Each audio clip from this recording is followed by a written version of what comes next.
It will start. Okay. Oh shit, it's already started. Okay, wait. Leave the Zoom and then let's talk in the app. Okay.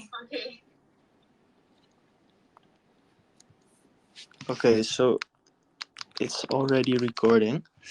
Um, okay, let's begin.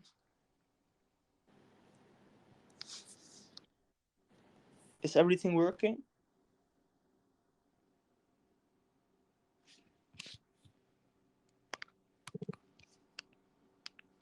Hello? Hello? Hello? Can you hear me? Yeah, it's good. Can you hear me? Hello? Hello? Yeah. Okay, it's good? Yeah. Yes. Okay. Let's see. Okay, should we start? Okay. Okay, so welcome listeners to the podcast. Today we'll cover the power distance topic and the high-low context. And first we will start with a short intro of our country. So you can start. Okay. So before that, hi, I'm Kareen, Hi, I'm and Kate. yeah. So um so to understand why Singapore have the different cultural values that we have, I'd like to start off with where we are located. Okay. So yeah, Singapore is located at the tip of the Malay Peninsula. So Okay. together with other countries like Cambodia, Laos, Thailand, we actually make up Southeast Asia. Okay. Yeah. So Southeast Asia is perhaps one of the most diverse regions on the earth because it's made up of a number of large and small ecological niches. So sometimes we are treated as like a miscellaneous collection of cultures. But Yeah. despite the variation among all these different societies, there is a common view of gender, family structure, and social hierarchy throughout Southeast Asia.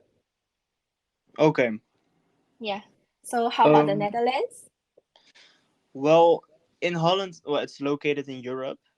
And I think, um, well, because we study in Amsterdam, there's a lot of cultural difference. But if you look at the suburbs, then it's very Dutch. And I think compared to Singapore, because I think it's like one big city, right? Yes. Yeah. So then in Holland and Amsterdam, it's already very different compared to like the suburbs. But if we look at like for example Amsterdam, then there's a lot of cultural difference. But it's a very low context country because people are very direct in Holland. Interesting. Yeah, so Yeah. that's the direct opposite of Singapore. I think also Singapore is made up of a very diverse population because Yeah. even within the core group of residents, we are mainly made up of Chinese, Malays, and Indians. So our cultural values are already influenced by this core group of residents. Yeah. Um. So it's very indirect, right? Yes. Yeah. Okay. Because it's funny because I'm half Chinese, but I grew up well in Holland, and then when I go back to China, then you can really see the difference between direct and indirect because I'm pretty direct, so the difference is pretty funny to see. Yes. Especially Um, in Chinese families, right? We don't yeah, we don't say things straight to your face. We say something and we hope you can read between the lines on your own. yeah. Then you need to say it in a different way to let them understand. Yes. But let's see because well in Holland people are direct, they say what they want, but they value clear language, so they want you to be honest and transparent in interactions. So for example, when I say I don't like the painting, I just say I don't like the painting. But I think it's in Singapore you need to say it in a different way.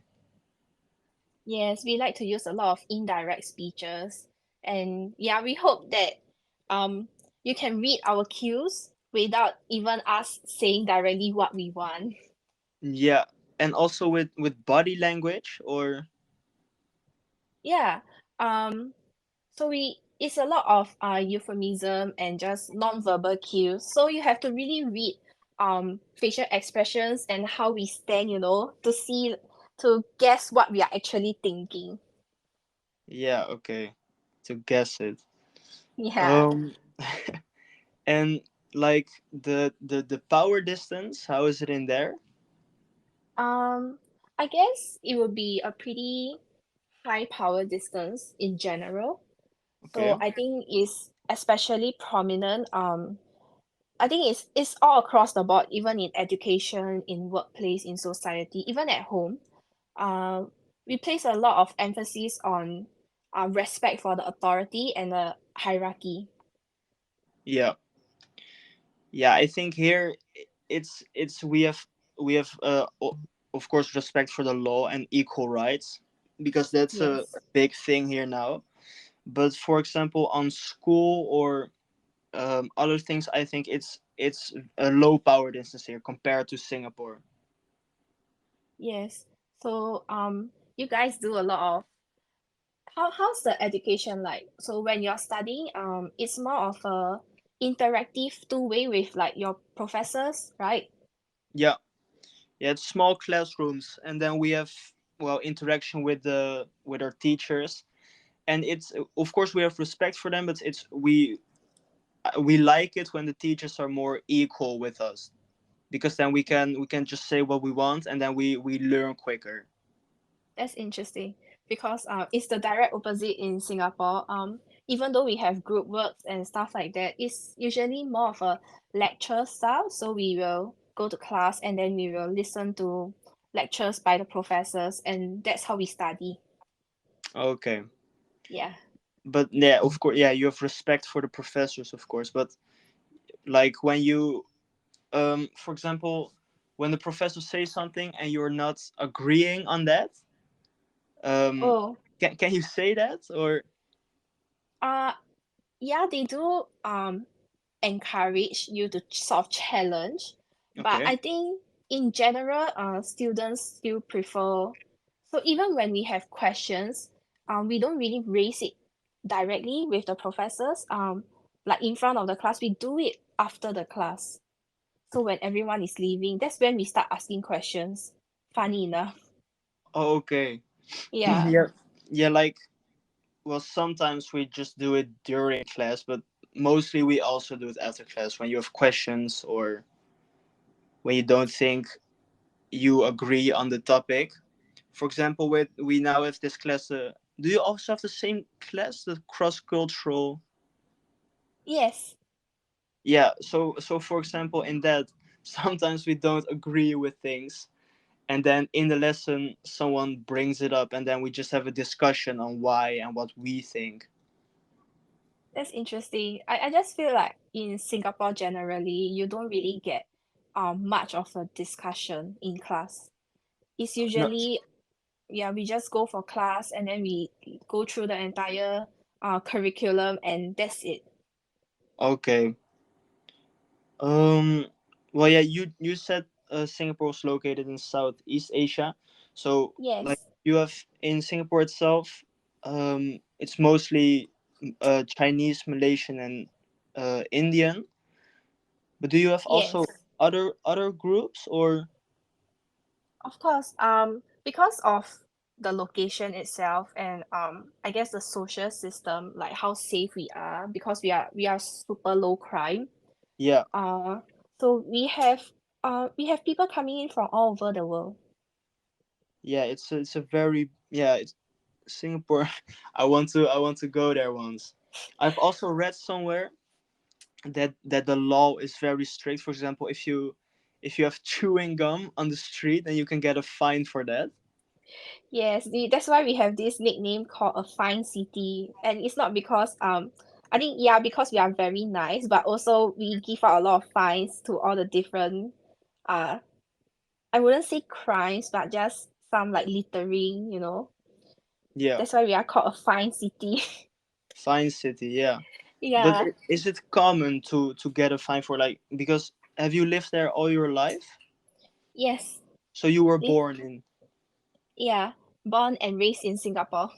Okay, and have you ever got a fine? Uh, Not yet. Not yet. Okay, Yeah. so it's not that common. It really depends on your luck because even jaywalking, we get fined for that. Okay. Yeah. So you have to watch out when you come to Singapore. Yeah, you need to. Yeah, but that's also a bit of the power distance, I think, because even with police here, like, of course you need to respect the law, but sometimes when we go out and we just talk with police and just joke around, and then it's like for young students in Amsterdam, like when we go out and do stuff, then I don't know, it's very different, I think, compared to Singapore. That's very interesting because if you come to Singapore and you see the police, people just avoid them. We won't talk to them. Yeah, that's very Yeah. different. So that's very interesting for me. Okay. Because sometimes, um for example, when we go out and then, well, you drink a bit of alcohol, and then you just talk to the police and just joke around, and they also like it, the police, because they're also people, so they also joke around. That's but nice. but like when you do something that's illegal, so you break the law, then of course you'll get arrested and get a fine. So it really depends on what you do. Ah, okay. Yeah, so in Singapore, we generally try to avoid. And so we don't really talk to police unless we are put in the situation. Like let's say they want to check our ID, stuff like that. So then Hmm. there's even such a law where you're not supposed to touch the police officer. Like it's actually an offense if you touch their uniform. Okay, that's an offense. Yeah, Yeah, okay, I think here's the same. I mean, you don't touch police. yeah. Mm, well, and in the hierarchy here, I think in the business world, there is a hierarchy. Like, you need to respect your manager or your boss.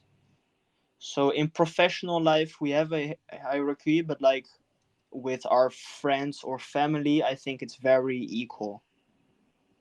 But so even in the business world, let's say you don't agree with your boss, would you be more, I say, open to challenge them? Yeah, that we do. Of course, we have respect for them, but like if you really don't agree and you think you have a better idea, then of course you need to say, like, maybe this is better. Hmm.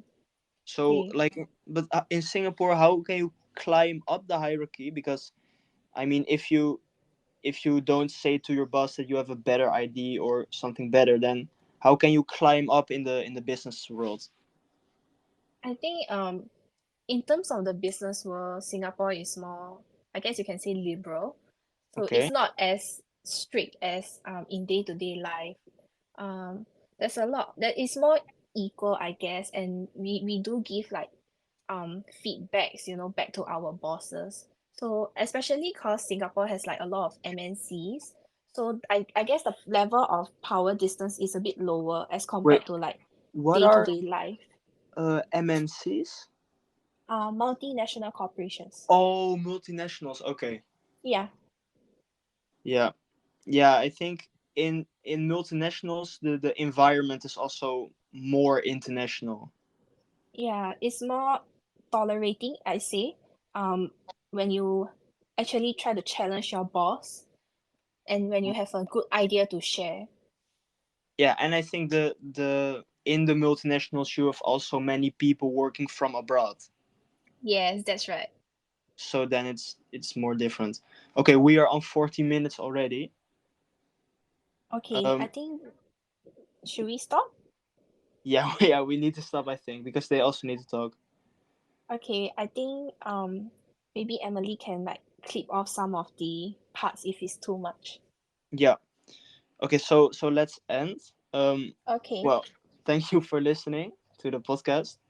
In the second part, Emily and Ludovica. Ludovica, they will cover the social system and the uncertainty avoidance. So I think it was a good 10 minutes. We've learned a lot from each other. Yes, that's right. Okay, so that's it. Okay. Okay, wait, let's end. Hi, everyone. Welcome to the second part of the podcast Work, Live, Play. I'm Emily and I'm here with Ludovica. Hello, everybody. We are going to talk about the uncertainty avoidance and also what the LGBT community faces in both Okay, so first Singapore we are and the going to talk about Netherlands. uncertainty avoidance in the meaning of like thriving on the structure versus thriving on going with the flow. Because I think Singapore and the Netherlands are pretty like at the opposite side of these concepts, let's say, especially from the part of gender. Because Singapore, it's more like of an uncertainty avoidant country, and so it thrives on keeping the structure as it is. In fact, it's like the patriarchal values is very strong in Singapore, and there is like a very traditional mindset about gender roles, deeply ingrained in the culture, particularly among the older generation. In fact, especially in the work family dynamics, even if like both parents usually work, so the woman and the man, they both work. So it's not very common to find like stay-at-home wives.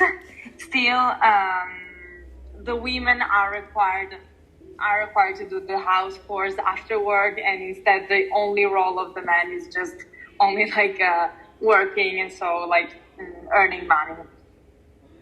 How is it in the Netherlands from this point of view? In the Netherlands, it's quite different. Like the Netherlands has a relatively low level of uncertainty avoidance. Yeah, when it comes to like culture, or they're really open to change and innovation, and they're comfortable with ambiguity and uncertainty. So, and also like when it comes to a household, sometimes you have that the women are working and their income is way higher than the men, but they're totally okay with it because there's like this how do you call it, being independent. I think we're at the end of our podcast. Thank you very much for having listened to us. I hope this was interesting and that you discovered some new things about the differences, the cultural differences between Singapore and the Netherlands. I think we saw that they are pretty different. That's true. And we talked about highly low context, so direct and indirect communication, and then we talked about uncertainty avoidance, so thrive on structure versus thrive on going with the flow. And I hope that was interesting. Thank you for listening. Bye. Yes. I don't know. Here, I think they also like, from what I know here, also like even if they're not like anymore, it's not like illegal to be homosexual. Still, also like from the point of view like policies, Yeah, they are really like trying to encourage like, I don't know, like heterosexual marriages. For example, here like they give you like discounts on taxes and stuff. oh really? If you get like if you buy a house and you're married like before a certain age. Yeah. But of course, the only concept of marriage here is only like men and women. So they're and actually you don't really see. Okay, also Yeah. like here around, I've never seen a gay couple here. Really? Yeah, I heard about. Yeah, I know some people here in Singapore who are gay, But they're not I don't know, I don't openly think gay. it's, like, they're not that open about it, and Ah. also I don't know if there are couples. I don't know. Yeah. No, but I get it. Like, if you had these strict rules and everything, and people not being so, yeah, openly accepting it, I would understand that you wouldn't come out in the open like that, because then you would have everyone just looking at you weird, or people talking about you or Yes. whatever. But here, people are just But if- free. Like, they just walk around as if nothing happened, just living their lives. So it's like, it's really funny to see the differences between certain countries. The tolerance risk. Like, are they open to new ideas, no approaches, or are they the type of Like, do they have a type of culture where they just like to choose what is similar? Okay, so in my opinion, I don't know, like Singapore, since I'm not Singaporean as well, so judging from the outside, Singapore, it's like kind of like it has paradoxes. It's very like controversial because if, like, on the one hand, it's like a mix of different cultures, like the Chinese living with Indians. There are also like Malay, Thailand, like many people from all around like different countries, and so they all live together like pretty in harmony. But on the other hand, I think that like I don't know what I saw is that like they are not very flexible. I mean, so they really try to. I mean, if something changes, they're not really able to cope with like the change. So they're like they are doing everything to try to avoid any kind of risk or uncertainty. Even if, I don't know, for example, if we're doing group project, they're gonna ask everything to the professor to make sure that they're following every kind of guideline. Yeah. And if you try to say, oh, we could change this, we could do this differently, they are not really open to change, in my opinion. So I totally understand that. Miso culture, I don't know. Because, for example, here, like, they are really open to new ideas, trying new things, new approaches. So, for example, in a group project, if you say, like, hey, we're going to do this differently than what the professor said, they're, like, really chill about it. And they'll just go with the flow. And as long as they pass the subject, you could say they're okay with it. No, okay. Here it's like very, very different. Yeah. I think.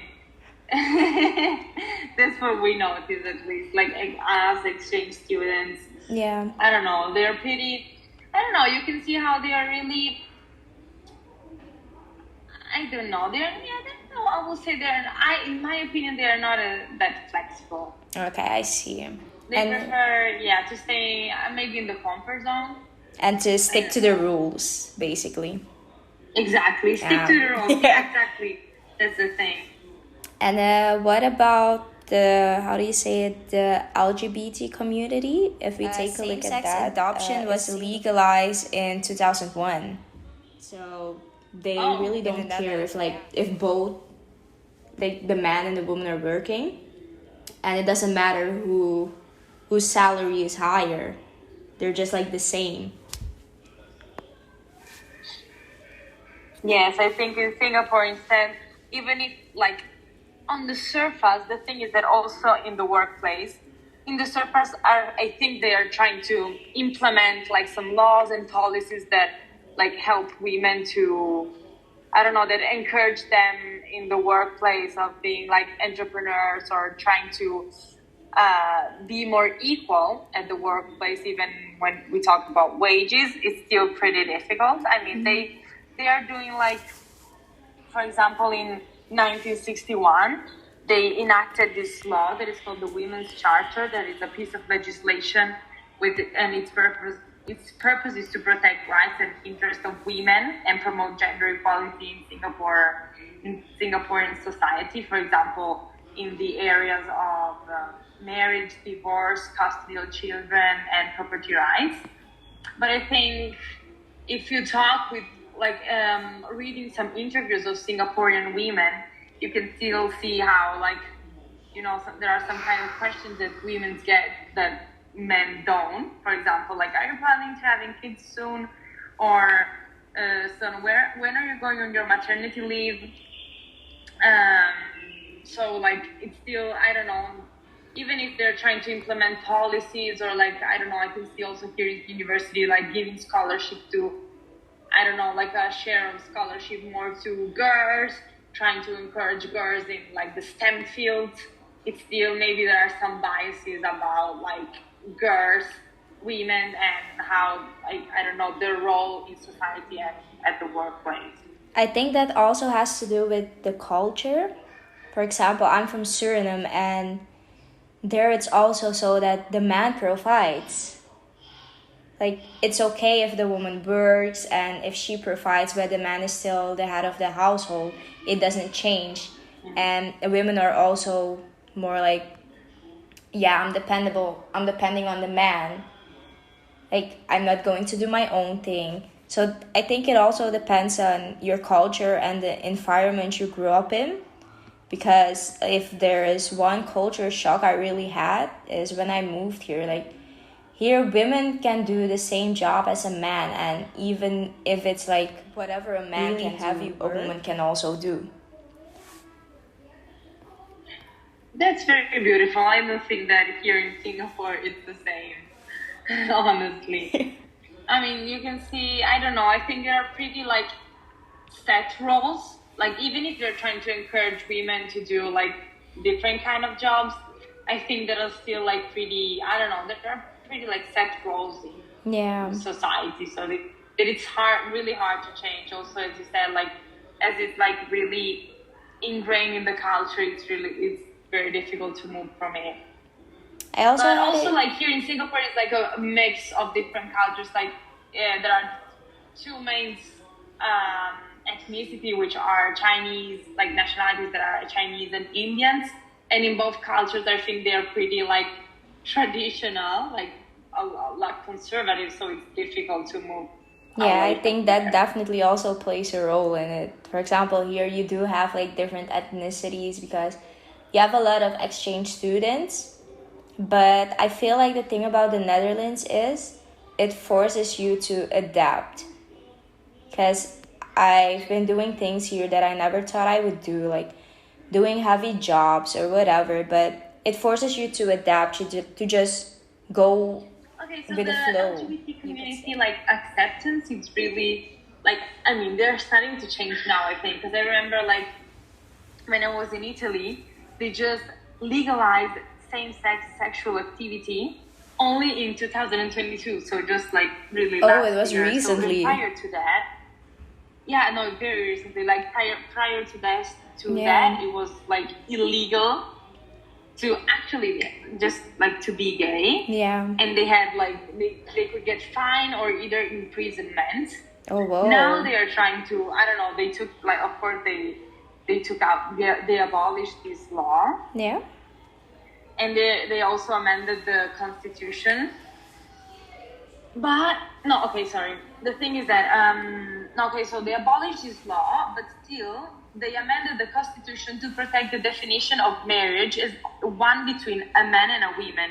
Oh. So even if, like, they are not punishing gays or lesbians, it's still, like, it's not very accepted. Like, for them, the only concept of marriage is just, like, men and the traditional. And, of course, they're not thinking about, like, legalizing marriages between homosexual couples or even, like, not even thinking about adopting children. Yeah. So they have still a long way to go, and I think in this direction. That's, like, really different from the Netherlands as far as I've seen. Here they are really open about it. They even have restrooms for non-binary people. I hope I'm saying it correctly.